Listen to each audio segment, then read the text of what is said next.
indivisible, with liberty and justice for all.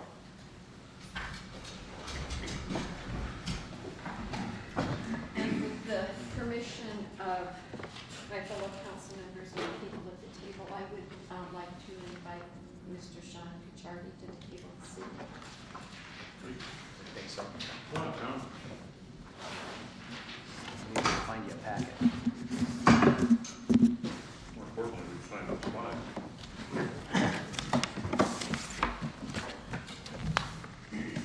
You get your own water. Nice. We needed to vote, but we're not taking any votes this evening anyway.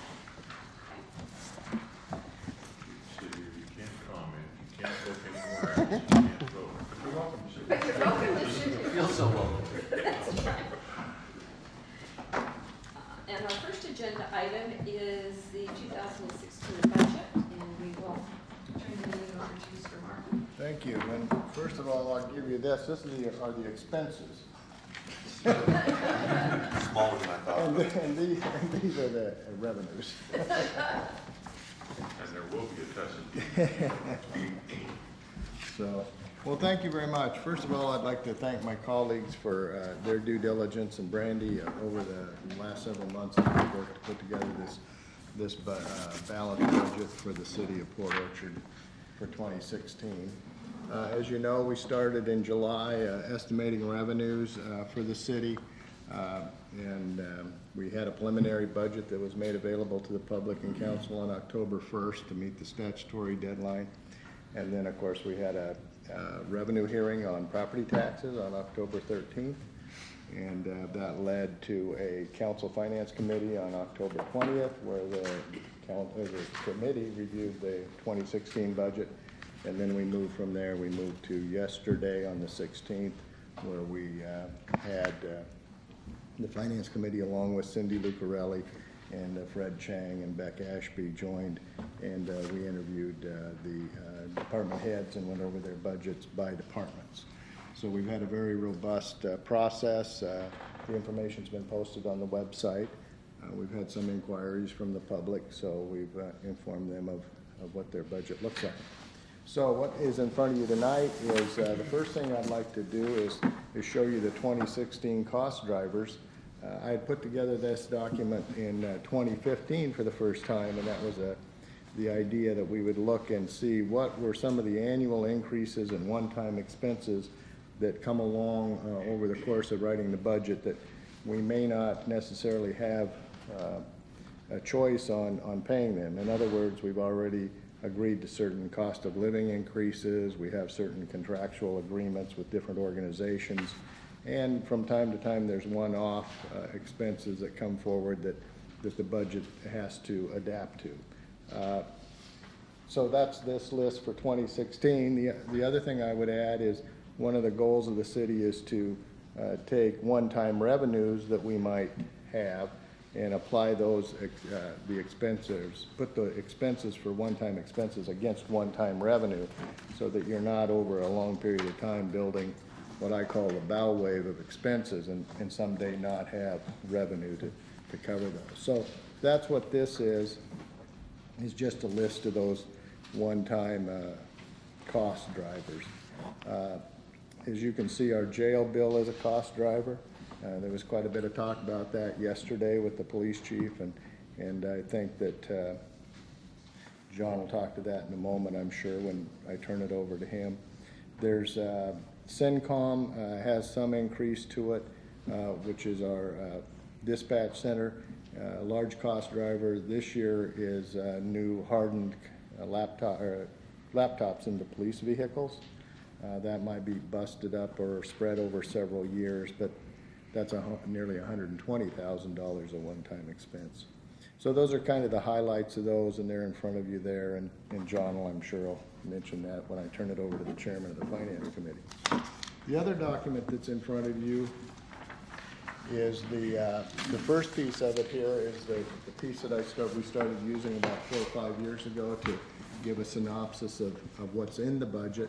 About 67% of the budget is basically wages and benefits, and then the other amount is other costs that the city needs to address.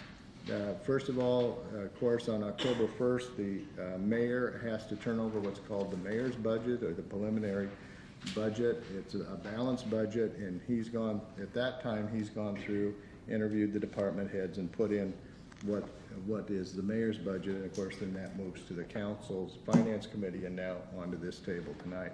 But on the yellow, you can see there's the operating budget that the mayor addressed. There was the prisoner boarding, the police car laptops. We did pick up an increase to the 911 dispatch center.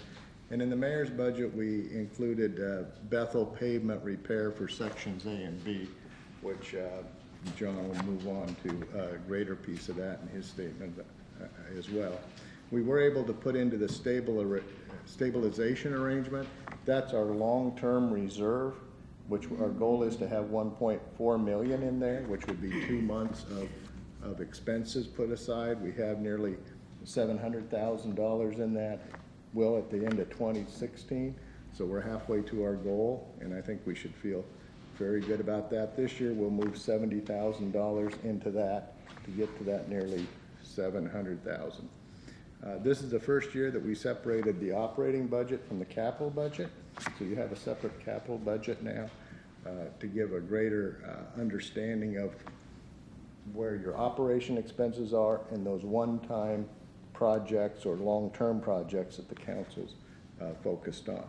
Under the capital budget, we've got the DeCant facility, the DeKalb Pier Phase 2, the Bay Street pedestrian pathway, the Rockwell property purchase, which would be the trailhead, the McCormick Park Phase 2 design that's going through Nick's department, the Old Clifton Anderson Hill intersection design, and then repayment. We continue our repayment on the street truck that we bought, I think it was 3 years ago. Is that the last installment on that? No. No, it's not. And I think there's about 3 more. We're about halfway there. I believe it is. We talked about Well 10, which is our large project out there, is earmarked to have the construction phase at $2 million this year. And then we had a fairly robust equipment replacement this year with 2 police patrol vehicles, 1 police patrol vehicle that came out of equipment reserve, the new parking vehicle, code enforcement vehicle, a water sewer truck, and a street truck. So this is more vehicles than we've been able to purchase in the past. Not all of them come out of the general fund. Some come from certain funds that are available for law and justice. And then, of course, the water sewer truck comes out of the utility. So it's not all general fund expense. So that's the highlight of the mayor's budget. At that point, we turned it over to the council. As I say, we've had a very robust process, a lot of good questions, and there are some changes that the committee is recommending tonight. And with that, I will just go ahead with, if I may, turn it over to the chairman of the Finance Committee, John Clausen, who will speak further. And if they have any questions, John, just ask me and I'll try to remember. So thank you. Well, I really suspect that this is going to be more of a tag team event from those of us that were in attendance at the Finance Committee and but the committee did take the mayor's budget and we made some additions. Basically, after we chatted for a while to find or to determine what kind of, what I refer to as cash carryover we will expect the end of the year with, and that allowed us to fund some additional things. We did talk about Bethel at length, and although that's not coming out of the cash carryover, our refund on real estate excise fund this is the last year that we're able to use those funds for maintenance purposes, and the committee felt that it was important to take advantage of that opportunity and also keep moving forward with our promise to the segment of our community, talk about Bethel Road. So the committee is recommending that we take an additional $400,000+ and add to the fund that was already provided in the mayor's budget, and that will allow us to basically go through with resurfacing of Bethel, A, B, was it C and D, or I can't remember. A, B, D, and E. A, B, D, and E, so it'll pretty much resurface most of Bethel. Now, it's not going to provide for any major expansions, but at least it'll improve the condition of the roadway that is there now. The other thing that we actually are suggesting that we take a little bit more of the refund that would allow us to free up some funding to make sure that, remember last year during the budget discussion time, we talked about the pavement management system that Mark had requested, and there is now funding in the general fund that will allow us to move forward this year. Excuse me, could you hold the microphone? We would then be allowed to get the pavement management system that we had talked about last year. So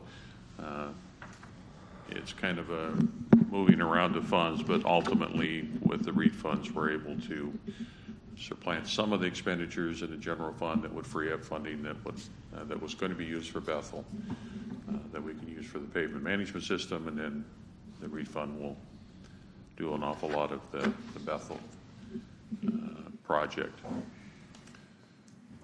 In the general fund expenditures, we basically also put funding away for, or into a fund, if you will, for the DeKalb pier work.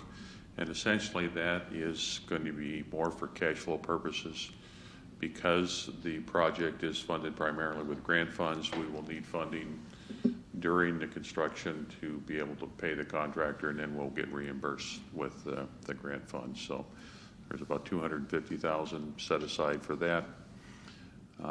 In meeting with the department heads, in particular talking with Nick, some of his major areas of need next year is in staffing, and the committee has agreed to recommend that we fund an additional position for a long-range associate planner.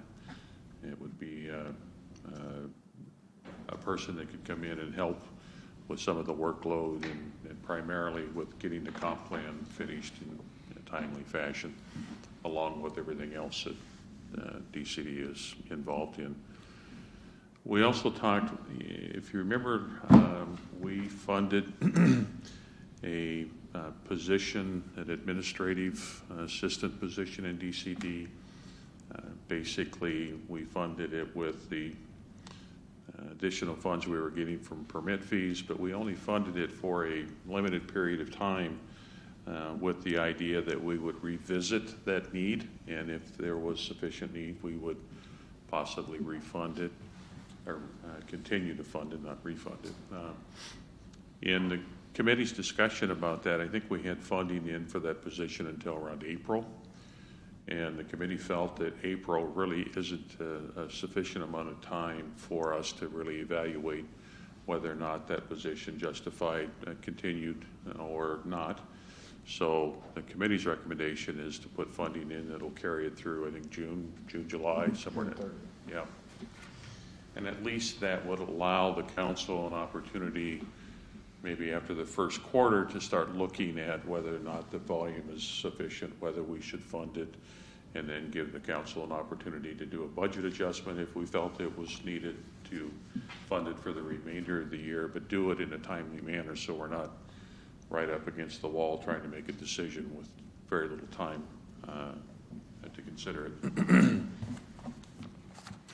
We also looked at things like the KRCC. There's an increase proposed in the dues as a result of primarily Bremerton pulling out of the KRCC organization. So all the remaining participants are going to be making up that deficit, and this would be the city's share of an additional $8,000.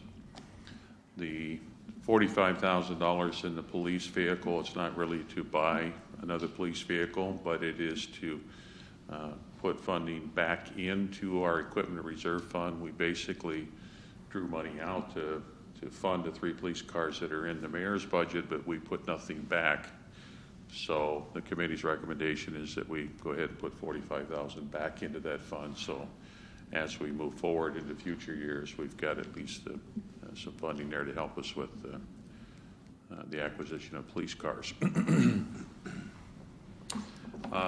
Alan, you're going to have to help me on the next two. For some reason, I've drawn a blank on the. Those were on the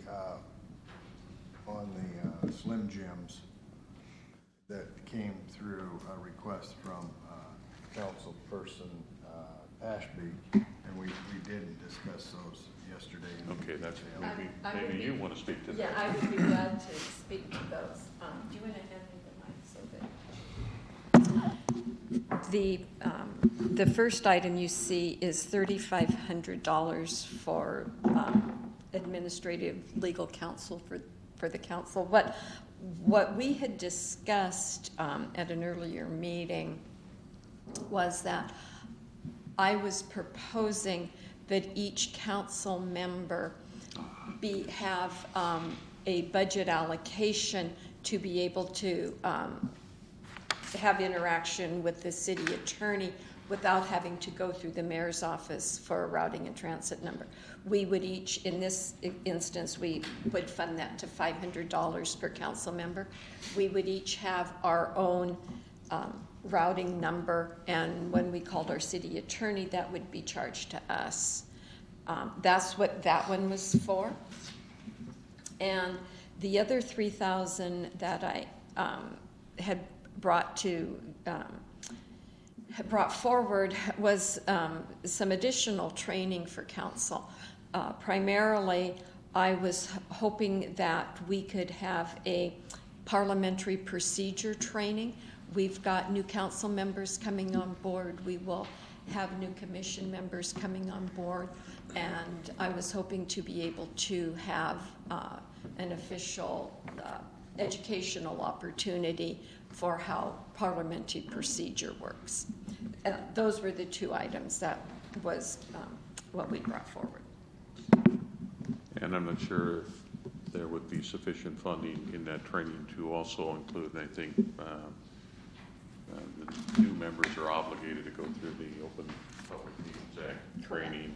And, you know, we had somebody come in and do the whole council here recently, but we are required to not only do a refresher periodically, but for new members we need to go through that. So I don't know if they could get that through the AWC introduction of new elected officials or where, but something else that we need. December 5th in Gig Harbor, there's a training that you can, I believe, get that at.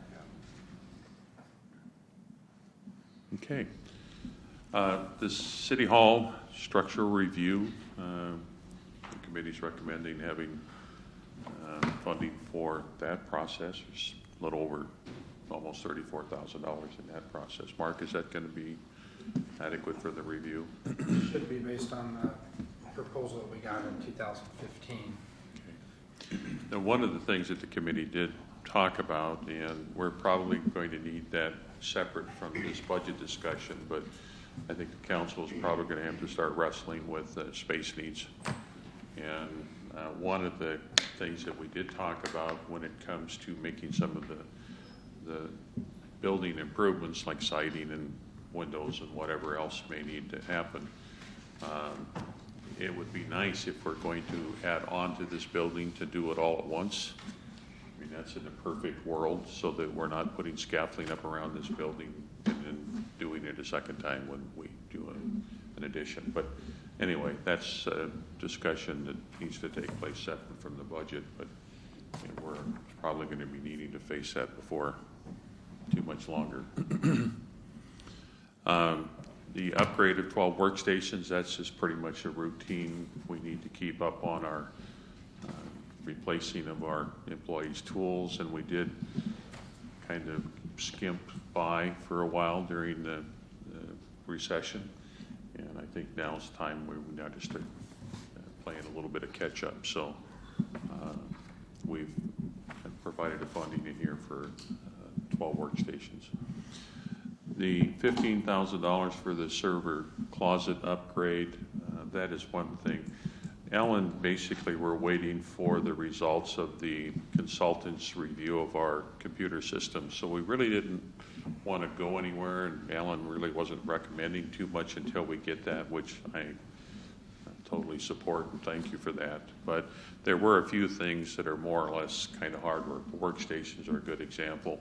The server closet is another. Funny we refer to it as a closet. I guess it is a closet, but the fact is we've heard about it in the past where the ventilation is a challenge. The servers really don't have adequate airflow, and it gets pretty warm in there. I related an issue that we're dealing with right now at Transit. We have a couple different server rooms, and what we woke up and realized was our servers' fire suppression is overhead sprinklers, and servers and water really don't go well together. So at the Transit, we're actually going through a retrofitting of our server rooms to replace the water sprinkler with something more compatible with computers. But those are the types of things that we are looking at here at City Hall as well. So I think we also recognize that mid-year, we may have, once we have the results of the IT survey, we may need to put do a mid-year budget adjustment. to address some of those issues. To address some of those Yeah. issues, but we don't know what the issues are at this point, so we didn't want to put any money in the budget until we knew what the issues were. The next item is our webpage, and I think everyone around the table were in agreement that our web page is adequate but not very easily used. And there were some things that we learned from the clerk's office, for example, that one of the goals that Brandy has is to, once we get a lot of our documents digitized, to actually make those documents available on our website, which might reduce some of the workload as a result of public records requests, where we could just refer them to the website, and here you can get all the minutes you want by just clicking here. So that's just an example, but we need to really take a good look at our website. So we went ahead and are proposing to allocate $40,000, which would bring in a professional that would help us do a much better web page, since that is really becoming major communication factor for the communities at large. So moving down the street funds, we talked about what we're proposing for Bethel and the paving management system. The $7,500 for the Rockwell. That was the street vacation money that we were going to use. Okay. We talked about the revenues for the police vehicle, the storm drain fund. We are looking at an additional position there that would be funded out of that storm drain fund, but that's Was it that? that was in the budget, wasn't it? It isn't. Yeah, It is it's in the budget. It's just being funded from the storm Okay. water utility. The rate increase at the treatment plant, and you can go through and see these other budget adjustments and the changes to the REIT fund for Bethel Avenue. There were a couple other projects in talking with Public Works, some of the things that got deleted from the mayor's budget. One was the purchase of a lawn tractor, which the one that we have is, 12 years old, you were saying, and it's on its last leg. We funded money to replace that. And then we had some discussion about our tennis courts and the basketball court. The tennis courts at both Van Zee and the Givens, and the basketball court at Givens, they all three potentially need attention. We weren't at the point of telling Mark that you need to pave so many square feet of this lot versus that lot, but what we're doing is basically reserving $10,000 for tennis court and / basketball court improvements, and it's up to Mark and his team to figure out which needs this money will be applied to. So, With some vetting through public properties. yes, thank you. Public properties would be the clearinghouse, if you would, but at least there would be funding available there to make the improvements. And I might mention too, that's out of a Parks Reserve money that has been put away for a number of years, supersedes my tenure here. It still leaves a balance of around $55,000 in that reserve. And if we had talked that if Public Properties, working with the Public Works, once they define what needs to be done, you know, there is additional money there if the project, through some kind of economics of scale, was greater than the $10,000. That'd be a council decision, but that option's open.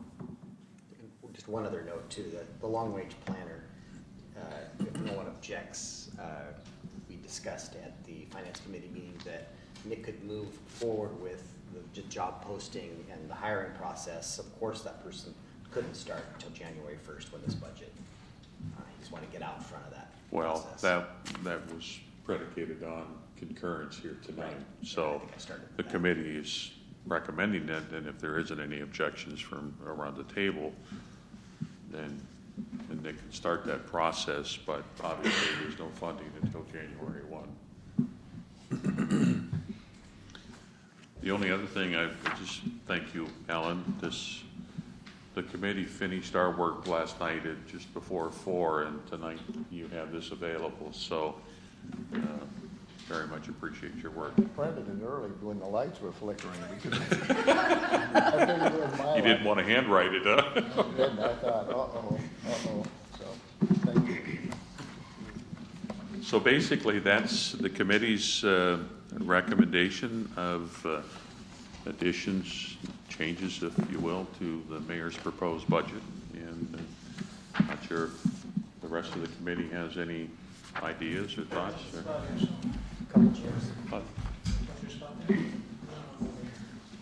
Thought maybe your alarm clock didn't work.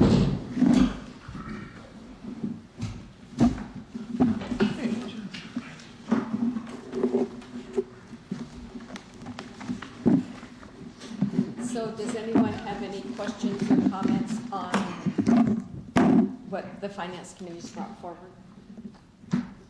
I'm okay with the long-range associate planner moving ahead. I'm okay with that if you're looking for concurrence.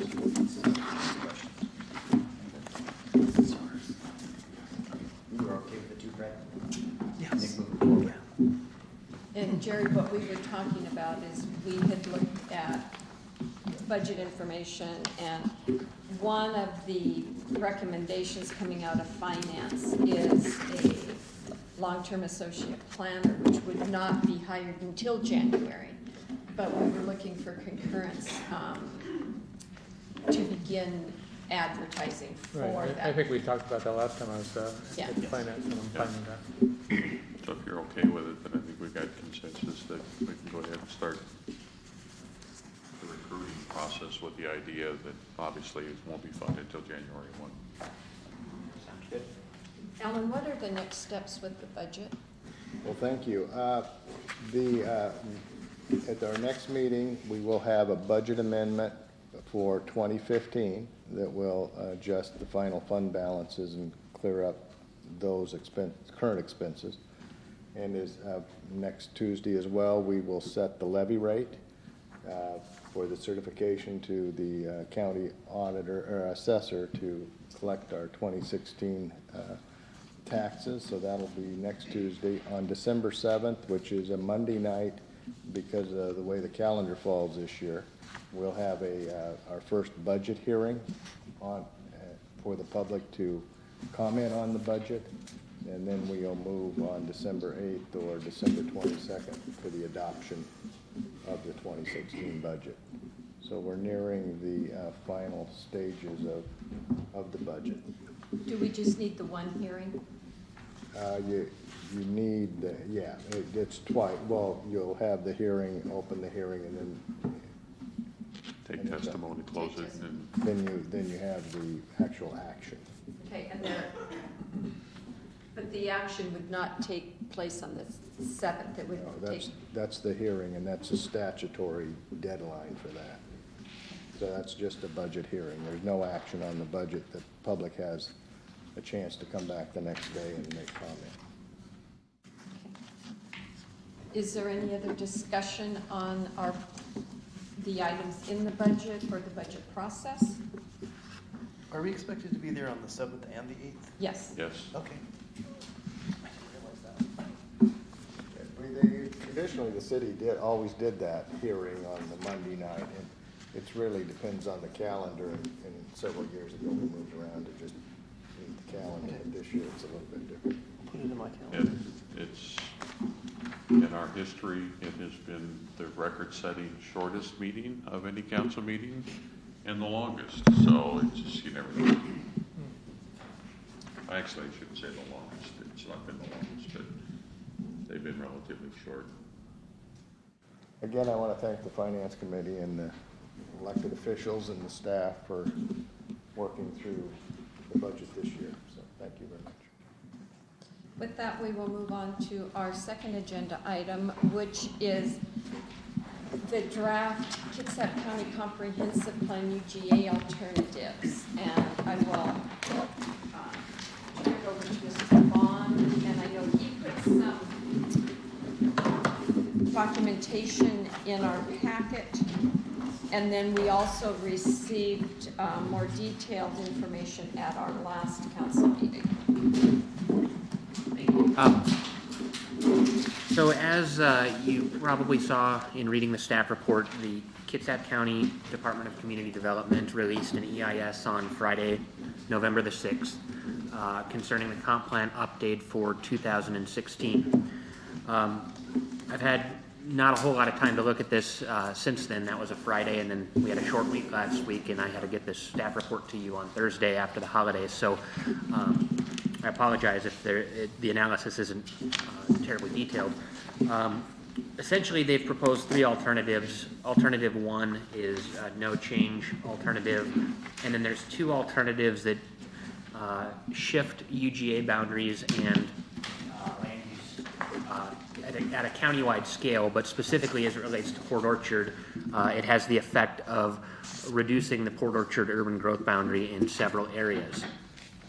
The maps that they provided are not terribly detailed, and so we've attempted to, using our GIS system, to recreate maps to try to highlight and divide up the areas that they're considering for reduction, and we've lettered them for discussion purposes just to try to compartmentalize this discussion. But before we get to the maps, the thing that I want to remind the council about are the countywide population and employment allocations, as well as the findings of the buildable lands report that was produced by the county earlier this year. And as it relates to Port Orchard, the Port Orchard City had a population growth allocation from 2010 to 2036 of 8,235 people. The Port Orchard UGA had a population growth allocation from 2010 to 2036 of 6,200 people. And what that means is that we have to ensure the city that its comp plan and the county that its comp plan for the urban growth boundary have sufficient land area, infrastructure, and just general capacity to accommodate the growth that is coming to the county. And what the buildable lands report does is it actually looks at the available land and provides a capacity based on people and households that indicates whether we do, whether we have sufficient capacity or not. In this case, it found that the city had a capacity for 10,000 people, which was 2,100 more than it needed to accommodate, and that the UGA had 6,297 person capacity, which was 62 people more than it needed to accommodate. And for employment, the results were similar. The allocation was less than the available capacity for the county and the city as a whole. But that's not the whole picture, because what the county is required to do is actually look at their UGA and their buildable lands capacity on a countywide basis. And so in order for them to expand in one area of the county, if they don't have enough growth allocation, they would have to subtract from another area of the county in order to make that happen. And so what they've proposed is some expansions in Silverdale, some expansions, I believe, in Kingston, and some contractions in other parts of the county, so that it's balanced, where they're not as on a net significantly increasing the land capacity of the county, but they're shifting it around based on their planning priorities and countywide planning policies, and these are the proposals that they've come up with. Specifically, when you look at what's proposed, and I'm solely focused on the UGA boundary at this point, I'm not getting into the land use issues because I haven't had time to study it thoroughly. Can I speak to that? Absolutely. As we go forward with this discussion, the proposal as it came out of the county provided all this information, and it was allowing 1 month or till December 7th for public comment. I feel that is onerous, and I think that when we decide on what our letter is going to say to the county, that we ask for an extension of that time. As Nick has indicated, he has not had time to really review this yet in depth. I doubt if our council has had an opportunity to really review this in depth, and they're expecting something from us by December 7th. I think that that is a real condensed time, and I think it should have been brought to our attention earlier, and it was not. I would also suggest that as we go through this, if we as a council feel that we need a meeting with the county in either their planning department or their commissioners, then I think we need to take that request forward. Yeah, and I'm absolutely would recommend additional time to comment. I know that they have an adopted schedule for the adoption of their comp plan, and they're trying to have this done by the deadline in June of next year. And I guess the only good thing I have going for me is that my comp plan project is much smaller than theirs, and we have the same amount of time to get it done. So I was not real happy with the graphics that were in the EIS. If you saw the maps that they provided, they had 2 large maps to a page that it was very hard to get down to a level of detail. Okay, this came out of the EIS. Okay. That's what I have too. Yeah, this is what I printed and provided to the council, is this. And Oh, this thank came you. right off the county website. Gotcha. Okay, then the document that I opened did not have that in it. But That's one of the issues, Nick. so anyway, moving on. There are significant land use changes within the urban growth boundary. So the area that is in blue on both of the maps that my staff produced, those changes are not shown on here because we weren't able to recreate that in such a short time period. But you should know that there are changes to zoning, specifically increasing the density in several areas abutting the city. And that's in addition to reductions of the areas on Alternative 2 and Alternative 3, which are labeled A through E and A through G, depending on which alternative you're looking at. The city has previously discussed some of these proposals, and there was some discussion at the Planning Commission in 2014 about the city looking at its UGA boundary, and specifically areas A, B, and C were discussed, and I, at that time, did not hear a whole lot of objection from the city council of the possibility of that being subtracted, with the exception that we didn't want Sydney Avenue take any portion of Sydney Avenue taken out of the UGA. We wanted the entire street within the urban growth boundary. Area D was not something that had been proposed by the county previously, and is the Bethel South Corridor from Fred Meyer running down to SR 16. That area is currently zoned mixed use in the county, which allows for commercial and residential development. And that's, obviously a significant future corridor for commercial growth potentially for the city. I think one of the problems that the county has is that they don't really see mixed use as being a viable designation for that corridor. And so, that's maybe part of the problem, is that just the economics of a mixed use project in that area may not be suitable, but they're proposing changing it to like a residential 1 to 5 acre designation as opposed to a more general commercial designation. The area that is labeled E on both maps involves the Phillips Road corridor. And so Phillips Road, you've probably heard from West Sound Utility District that there is a proposed ULID in that area. And the boundary's different on 2 and 3. Correct, yeah, it's on alternative 2, it's less of a reduction than on alternative 3. I think the other thing that's important to point out is that there are several approved preliminary plats on that road. However, those were all approved several years ago and are nearing expiration, and so it's unclear that those are actually going to be built and receive final plat prior to their preliminary plat expiration. But again, I haven't seen any information from the county specific to those approvals. I don't know if they have any development agreements in place that might have extended the time limits on those plats, but at least is provided in state law and in the code. They're going to be expiring in the next year and a half or so. The alternative 2 also discusses an area F and an area G. F is mostly a rural sort of residential area. Not a lot of opportunity for redevelopment there because of the fragmentation of the parcels and the lack of infrastructure.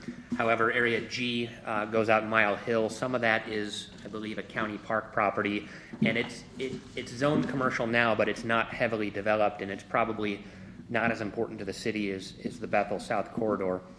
But what my recommendation at this point in time, in addition to asking for more time to review this, is certainly to express your concern about any of these particular areas, and potentially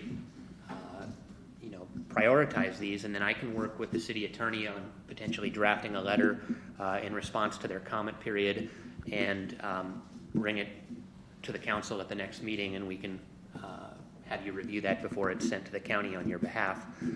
Other alternatives would be, you could have a special meeting to discuss this further once we've had a little bit more time to digest what's in here. But in any event, from staff's perspective, the areas of A, B, and C, with the exception of the Sydney Road right-of-way,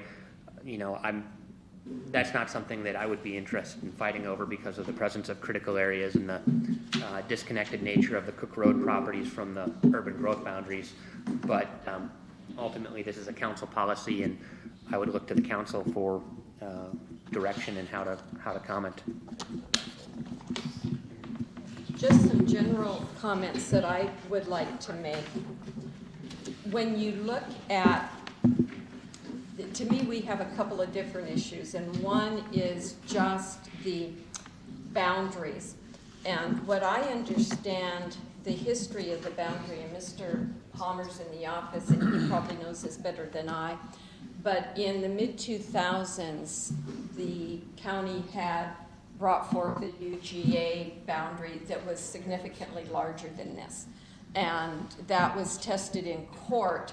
And in about 2005, 2006 time frame, the boundaries that we have now were established by a court of law. And so these boundaries have been in place since, say, 2005, 2006. And as a result of that, I know that people have made land decisions, some of that being the preliminary plats out off of Phillips. And if you look at, so when we think about reducing our boundaries, we also want to look at how they're going to take this land that has, for the last 10 years, been in our boundaries, remove it from our boundaries, and reassign zoning to it. So they would be taking, and this is just for discussion, but they would be taking land out on Phillips Road that has been designated as 5 to 9 units per acre for the last 10 years, and remove that from our UGA. And part of it, they intend to zone 1 unit per 10 acres and the other 1 unit per 5 acres. So you have now economically made significant changes in the value of that property.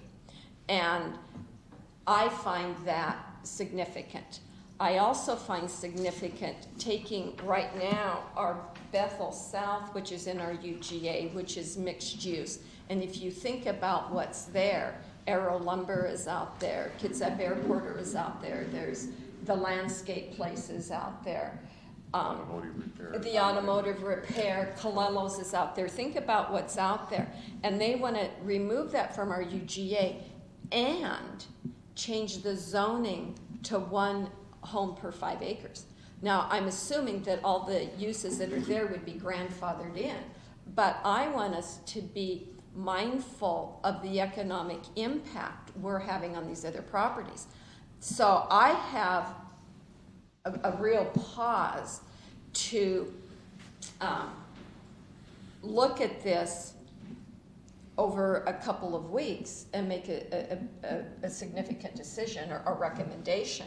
And also, if you look within these, what they're doing to the zoning within our UGA, and they're taking some areas now that are the 5 to 9 and making them 10 to 18 units. So obviously, if either alternative 2 or 3 are moved forward, and if you look at the proposed zoning, it is really, really encouraging growth within our city. And that's probably what GMA is designed to do. But that's truly what you're doing. It's going to be very, very difficult for growth to be outside our UGA boundaries. And then we would want to be real cognizant of where they're placing the growth within our UGA boundary. And that is not only in the South Kitsap area, but you go through every one of the alternatives throughout Kitsap County, and there are significant changes.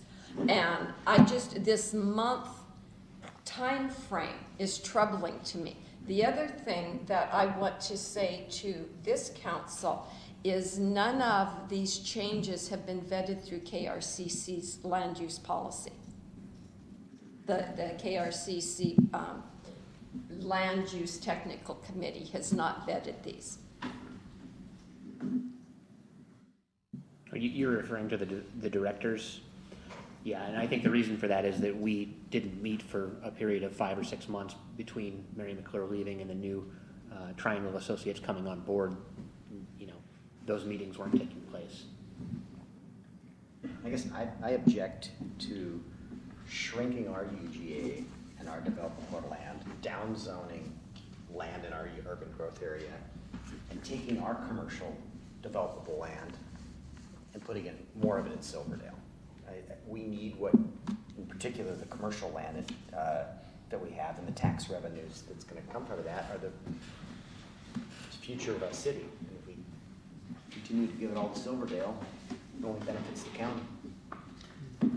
I agree with what you're saying, and I'm wondering though, if for example we seriously considered alternative 2, but said we were only interested in maybe agreeing to A, B, C, and F, but we wanted everything else that they were proposing to remove, might that be a step like, okay, we look at this, we'll take this, but I mean, we've heard that ABC doesn't have a lot of developable areas, and A seems so disjointed. I mean, just for opening a discussion.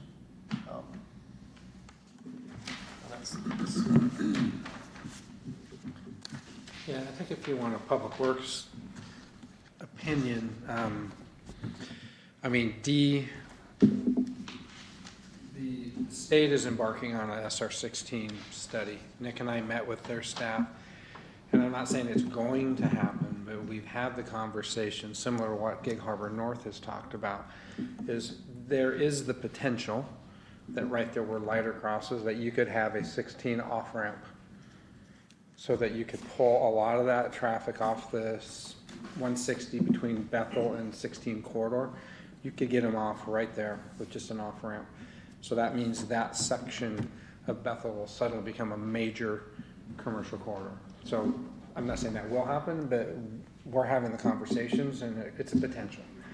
The other thing I'd like to temper that though with is, so I would say, keep D, but F and G, remember that we have a 25,000 population limit before we take on Mile Hill, SR 166. And the thought of being responsible for traffic operations from Highway 16 and Gorst all the way through town, all the way to almost, well, past Long Lake, up to Woods Road. All the signals, all the roads, so I think we need to balance that equation as well.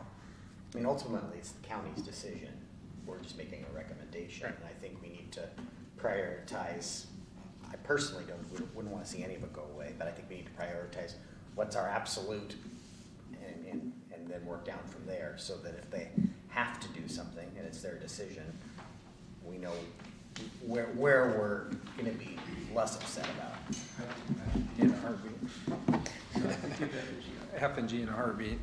Yeah, that's just So what about D I would keep. Yeah. E, I know that one's tougher because of, you know, what Beck talked about, but it's, that, you're neutral on it? I'm neutral on those. I think you need to keep D, get rid of F and G. A is a bit odd. It seems like half of that. I would rather just strike that straight through, because the people that live on Cook Road, we get calls all the time. It's really confusing. On one side of the road, they're in the city, the other in the county. So, you know, you could just take that line straight through and just make annex that, just make it the city. That way you have a defined westerly boundary. You know, there's something about the connectivity to our city that, I mean, I appreciate what you're saying, Mark, but the only way you can get to Cook Road right now is off of Anderson Hill. So it seems kind of goofy that you're going out of the city to drive back into the city. You know, I could see either keeping A, or I'd rather keep A as opposed to cutting it in half. I don't personally have a lot of love for F or G or, you know, major things, because that's kind of on the outside of our UGA. But conversely, I do have a problem with their wanting to take C out. It's kind of the same thing. You drive in the city to get out of the city to get back in the city. I mean, that's part of our city. I just don't see that as being a logical deduction.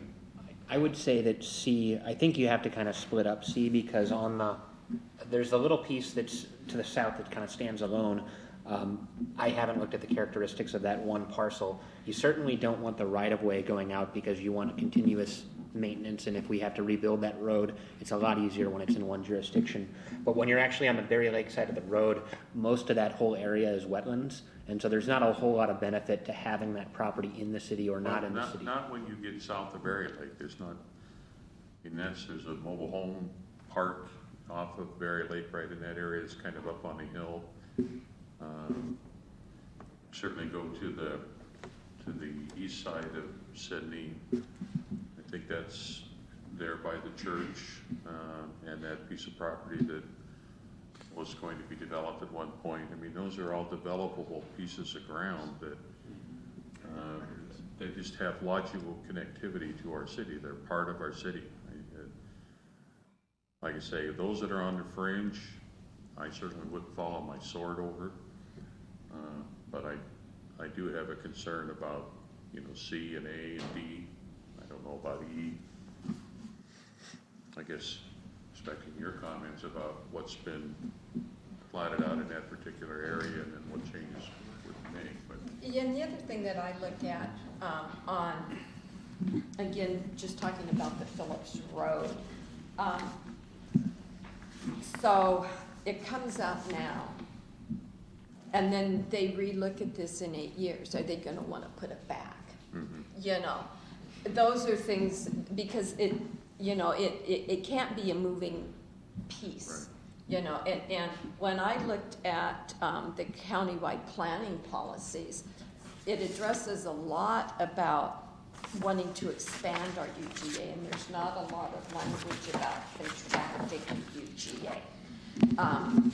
And I also know, which you two know better than I do, is that West Sound Utility District cannot provide service outside of our UGA. So what we do with our UGA, or what happens to our UGA, will impact the service that utility, you know, the area that it can provide. And our sewer treatment plant, all of a sudden we reduce the number of connections. Correct. That we're putting to our sewer plant, which then drives the cost up to our citizens. Right, and in full disclosure to council members that may not know and the public that may be listening is, my brother does own property on Phillips Road. And my brother does own property, it's interesting, my brother has a 40-acre farm that does not abut Phillips Road, but he's got 2 parcels there. A 30-acre parcel, which is in our UGA, and now you have to remember all 40 acres is fenced. 30 acres is in our UGA, 10 acres is outside of our UGA, okay? And then he has 20 acres that abuts that and abuts Phillips Road. And he has made a site-specific request to have his 30 acres removed from our UGA. He wants that. The 20 acres, there will be a significant financial impact to him if it's removed from the UGA. He does not care.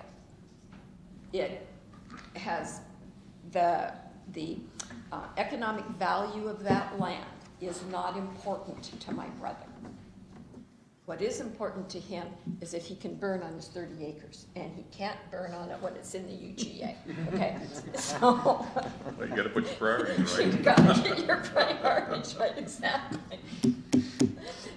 So at one side of his field, even though it's all within one box of fence, he can Burn, burn, the other side he can't. Well, but he can't burn on the other side, which he should be able to, because it doesn't have road access. And so the fire department says, no, you can't burn there.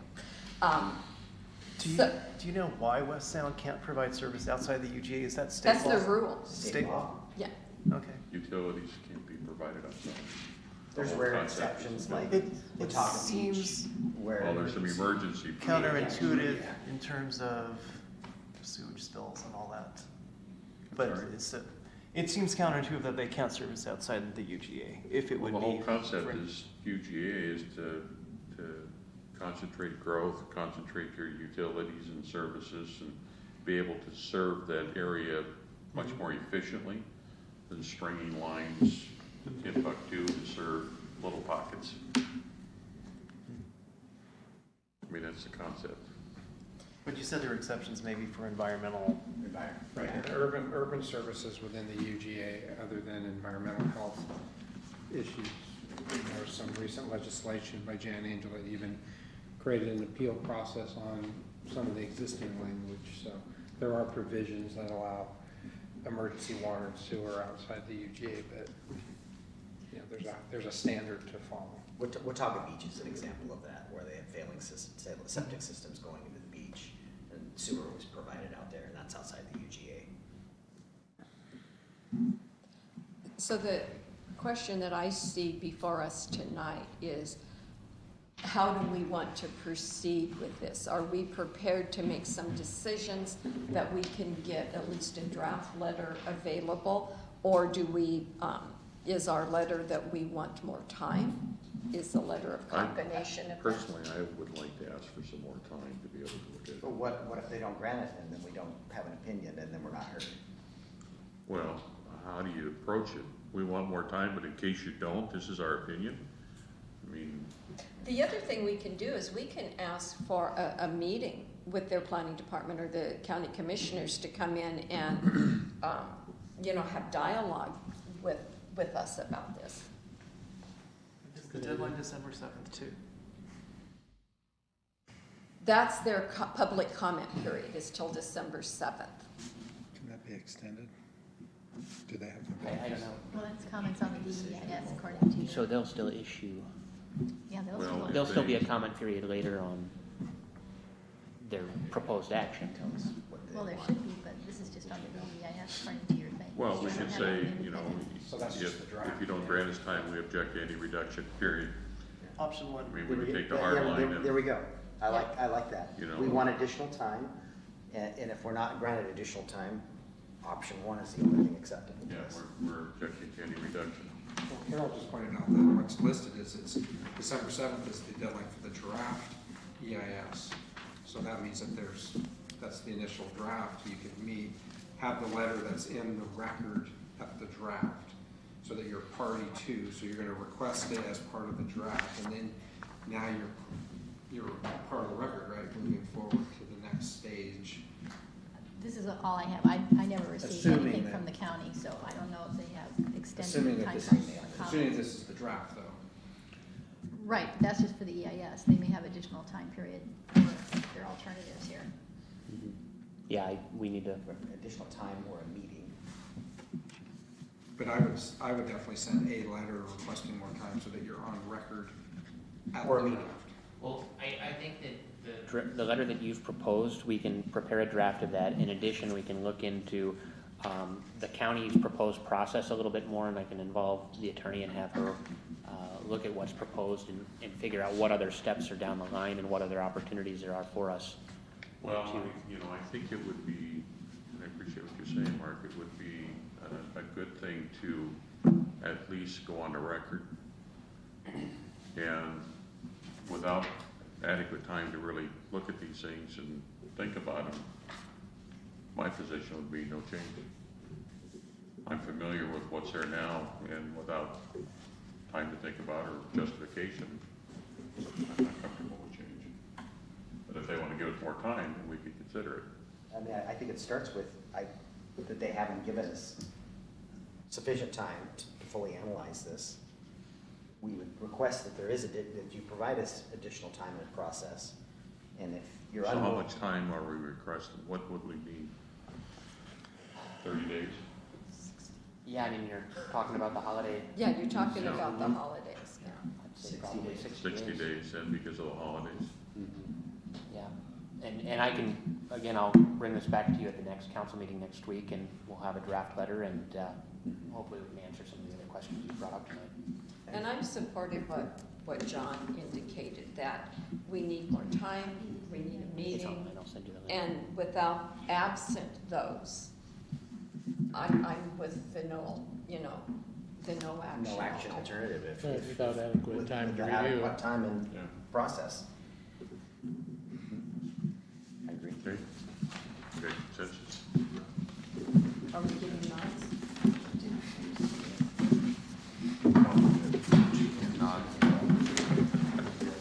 You can nod, let's vote nod. You can nod, but we can't look. Yeah, you can nod, but we can't look at it. You can nod, but it doesn't count. Nick, So, if you go to their website, they have 3 blocks, EIS, comprehensive plan draft, but under the EIS is a little red section tag that takes you to the map. It's not easy to find. And we will go to our next agenda item, which is, Before you go any further, it just occurred to me, does anybody in the audience have a thought on this before we move on? On the GA battery? Yeah. Maybe I missed it in your discussion, but did you talk at all about West Sound Utility District's proposal? I'm sorry if I missed that. Nothing specific. Okay. we have not seen a proposal from West Sound Utility. That was my question. Had you met with them? Has there been any more discussion? No. No. Michael? Nothing? I just appreciate the fact that John had to say about Nick and I had a brief meeting with Mike Wilson. That's the right action. I think the county can give more time.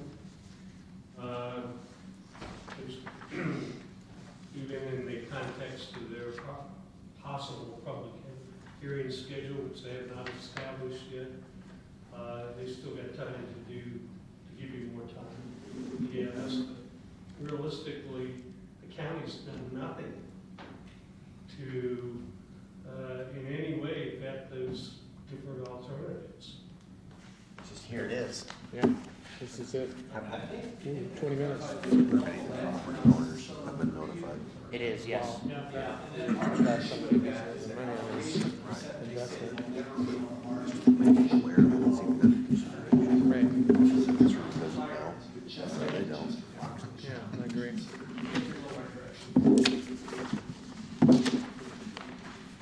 Our third item is public art, Mr. Dorsey.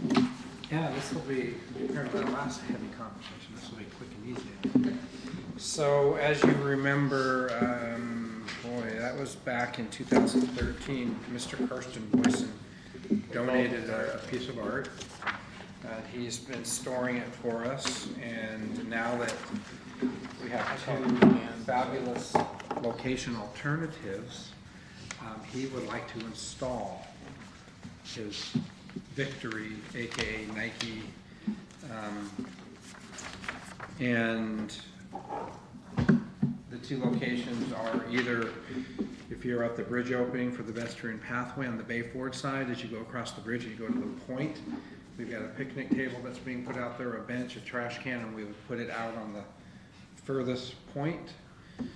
And the other option would be in that very east end of, by the high tide, that landscaped area that we did. 3 on the map. Yeah, number 3. So I think 1 and 3 are the only 2 viable, and so at this point we're just looking for direction from council. So we will have somewhat of a vote that this is a work study, so you can't actually vote. It was vetted at public property, What was and your and public property was recommending location number 1. When I walk out there, I don't see it. out there at that point, where that picnic table is gonna be, you've just got this panoramic Right. view, and I'd hate to plug a piece of artwork in the center of your view. Yeah. You know, I like 3, actually. Do you like 3? I prefer 3 also for a couple reasons, and I think 1 is kind of out of sight from only from the standpoint of potential vandalism. That's why we were picking 1. Oh. Well, I'm thinking at least 3 is going to be more in view, so if there is any potential vandalism, we're gonna see it immediately, as opposed to sticking it out. I think 1 has real possibilities for a really charming little place with tables and, Yeah. and like Rob says, wide open. And then you put this bird in there, and was it a bird? What was it? Victory. Oh, Victory. I thought it was a Rodin. I was gonna say the exact same thing, 3 is more observable for potential vandalism and more sharing, however you wanna look at it. 1's kind of up there, so. And I think 3, if it's put in that landscape area, will be less likely for kids to try and climb on it. Yeah. It sounds like Kathy can see it. Okay, 3 it is.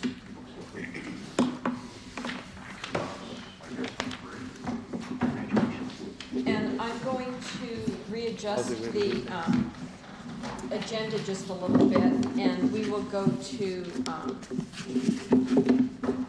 Nick, you had added to the agenda number 5, and I was going to jump out ahead of number 4. Yeah, I had talked to Councilmember Batanzo about this, and I think we were in agreement that we were talking about having a special meeting on December 1st to meet with the stakeholders on those 2 proposals. However, the way the Planning Commission schedule is working out, we're going to have a public hearing at the Planning Commission on the 14th, and I felt that it was more appropriate to let that process happen, let the Planning Commission make its recommendation, and then let the council take the Planning Commission recommendation and determine whether it wants to accept that recommendation or whether it wants to have further process, because the various groups have the opportunity to talk to the Planning Commission about any issues that haven't been addressed up to this point. The at driver that time. to this too is we got the red line version a couple weeks ago, which is way easier for everybody to read, so thank you for getting that to us, Carol. So the thought was, with that red line version to our potential development partners, then they would make written comment to staff ahead of the Planning Commission meeting, have the Planning Commission meeting, that would have, we then further refine the documents based on that, and then potentially coming to our January work study was kind of maybe the thought. Versus having a special meeting just to sit down and go over the red line version that before we couldn't really follow that here. And I know personally that red line version was probably very time consuming to put together, but I found it absolutely invaluable. Going through both those ordinances with that red line version, or that for lack of a better word, illustrated version that with the commentary in there. That was extremely helpful for me, so I do appreciate all the time and energy that went into that. And that has been sent to the various stakeholders, and I've requested that they have comments well in advance of the planning commission meeting so that we can address those or make some minor revisions if needed to the documents. In particular, if you haven't read it yet, the permit processing, there's some decision points in there, so just that one in particular, and it's 20 pages less. One's 50 and one's 70 pages. Exciting reading. So can we get a consensus? Can we get nods? I hate nods. Would you rather vote? No, I wouldn't rather vote, just ask us. Okay. Then I'll ask, are we in agreement of letting the process take its place? Yes. Okay. Then we'll go back up to number 4, which is a standing item on our work study agenda, and that's our transportation element that we keep moving forward. So we will open that up for discussion. Yeah, and I can update you on this. Carol has provided us with the ordinance creating the Transportation Benefit District. We do need to schedule the public hearing, and so if we send that to the paper, we won't be able to run it until the next edition of the paper after this Friday's. And so that means the earliest we can have a vote on it would be December 8th. And so if council is ready to consider that proposed ordinance, and that just creates the district, it doesn't enact any fees or anything else, we can get that moving forward. So we'll have the hearing on the 8th and adoption of the. Consideration of the ordinance, yeah. Yeah. And You could do those others at the same time if you like. the fee and, Well, the budget, and that would also explain to the public exactly why you're creating the district and, how you're gonna use the money. So I guess the I first. guess I missed part now. We're gonna have a public hearing to create it, an ordinance to create it, and then subsequent to that, we have discussions later on what kind of funding mechanisms we wanna. correct. And so if you're ready to consider the car tab fee and establishing a budget, my understanding was that you just wanted to create the entity Yes. and then begin the process of having meetings about, Yes. Yes. Yeah. so. Okay, so we'll get it in the paper for next Friday, a week from this Friday, for the 8th. Yep. Now, just the technicality of the process is that until you create the animal, you don't have anything there to talk about. Once you create the animal, the TDPD, then that newly appointed board then would have the ability to talk about what options are available and which one to propose for moving forward. That's my understanding. The other clarification, I believe, that council wanted through Mr. Chang is that once we adopt this, the Transportation Benefit District, we can amend our boundaries if we choose to do something collaboratively with the county. And I would recommend that we create an ad hoc committee to sit down versus a committee of the whole for this, to have the first couple meetings, or meeting or two with the county staff, potentially our staff, and just to figure out if there's an appetite to add the county to this or not, and what that would look like, and then bring back a recommendation to a work study session. So, and I'm willing to serve as ad hoc committee for another body or two. John? I would look at doing that. So John and Beck and I potentially, and then we'll get with staff. It's gonna be challenging to try to get this in to the holidays. It's probably something for January. Well, I think we would need to do a little bit of homework before we sat down and meet with the county. I think part of what we would need to do is sit down and figure out why they would be interested in being a part of it. I mean, where's the benefit to them? So do we wanna have a preliminary meeting? Well, I Prior think this meeting? process that we're gonna go through to create the Transportation Benefit District, and then we can, as a committee, then sit down and come up with some thoughts and share it with the council before we meet with the county. That would be my recommendation. Maybe tonight before we leave, we could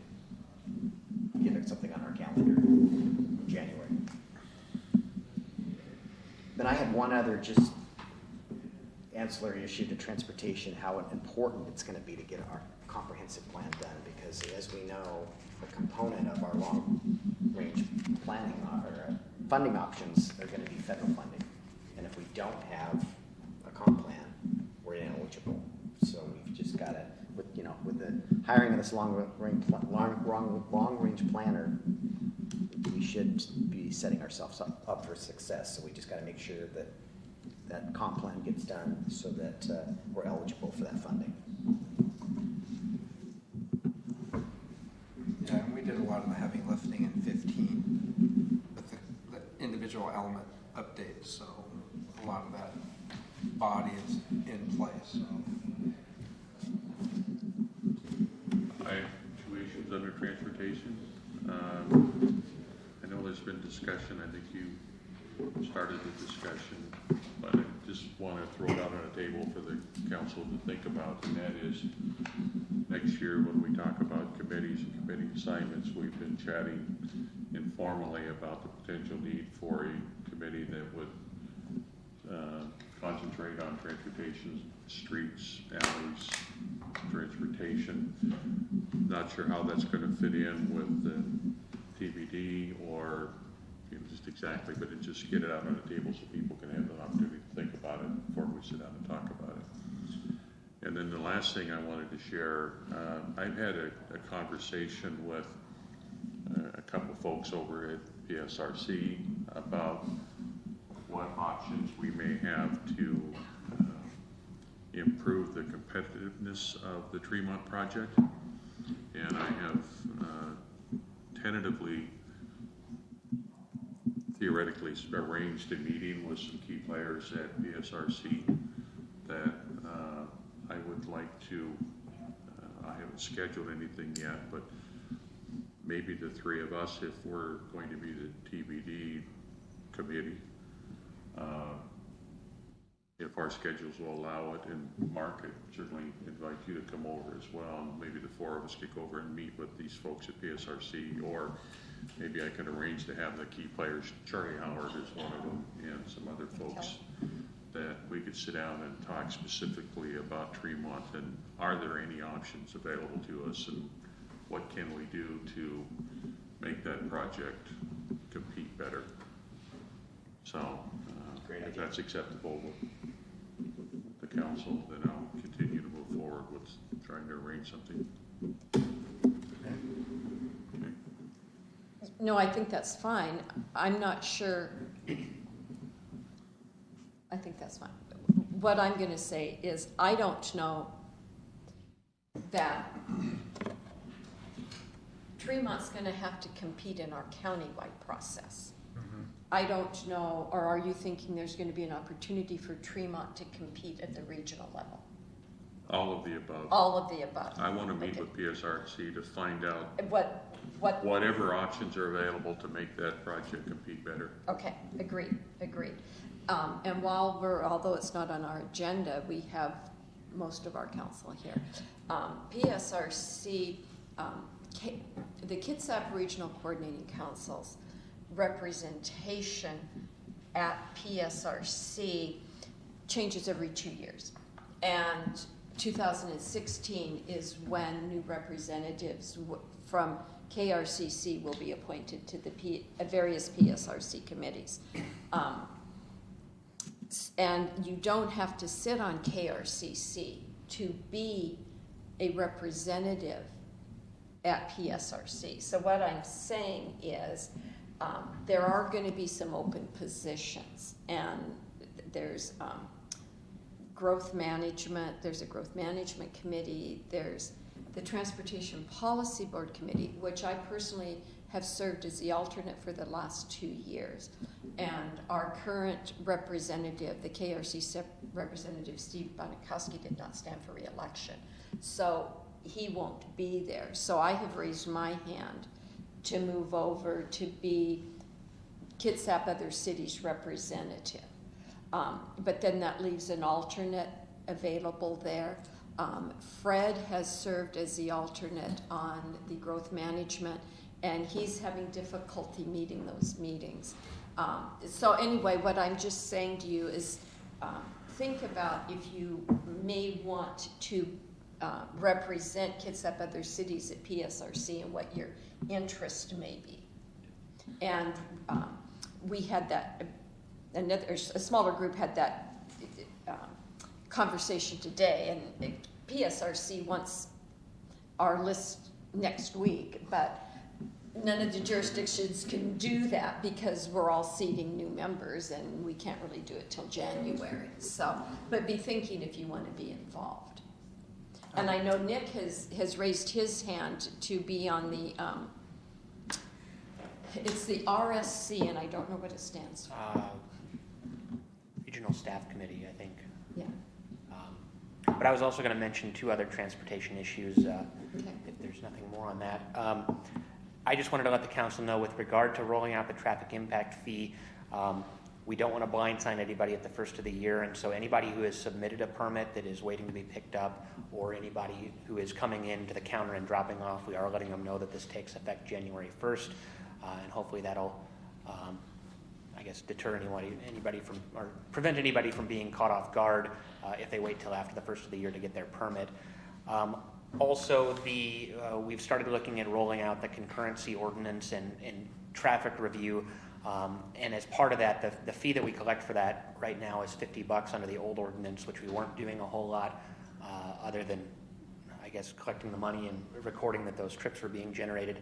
But with the new transportation model, every time somebody comes in, we're going to plug that into the model, and we need to send the information over to our consultant. And so that's one item. There's a few others on the fee resolution that need to be updated. And so the fee for concurrency review needs to be adjusted to cover our ability to send that information to the consultant to continuously update the model, so that the model, when somebody does a traffic report, has an up-to-date model that accounts for all the trips that have come in since the last time the model was calibrated. So, what do you believe that cost will increase to? it's for, well, it depends. And so if you have a subdivision, you can apply for the entire subdivision at once. But if you come in with a house in an existing area of town, you have to get a concurrency certificate for that. And so it's $250, but for more complex developments, it may be more.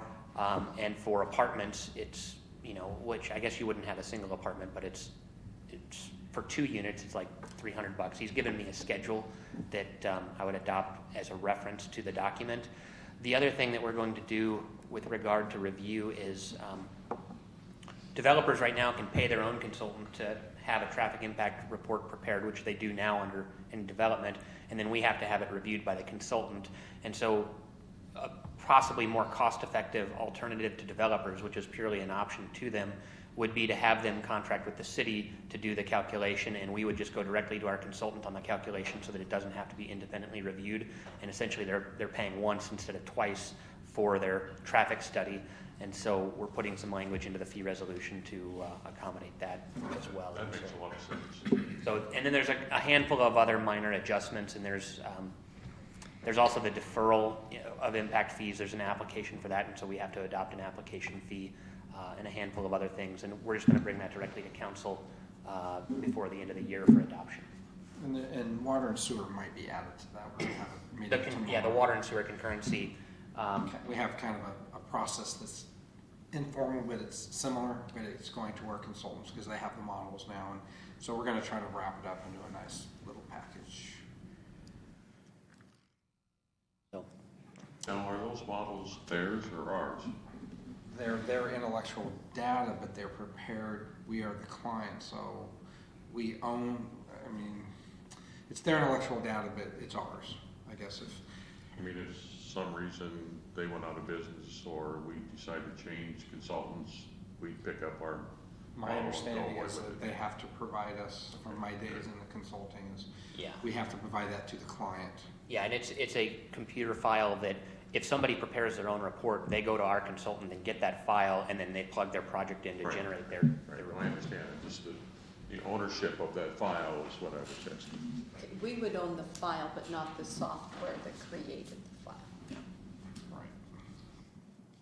I got just 2 little quick things. So whoever decides to be the PSRC rep, I would prefer that we have some sort of competition to see who has the most upper body strength. because that person's gonna have to be really good at arm wrestling. So just make sure that's. For the transportation? Yeah, when you go to Seattle, go to RPAC, you better be ready to arm Oh, wrestle. not RPAC. Or just even at the PSRC board level. Yeah, the transport level, yeah. Make sure you've got good upper body strength. And the other thing is, if it's possible, to have the mayor pro tem, the clerk, prepare a very quick letter for my son Harry Robinson, so he can get his, because he sat through this, because the Powers Act, but if he could get some civic time, a letter saying, that would be appreciated.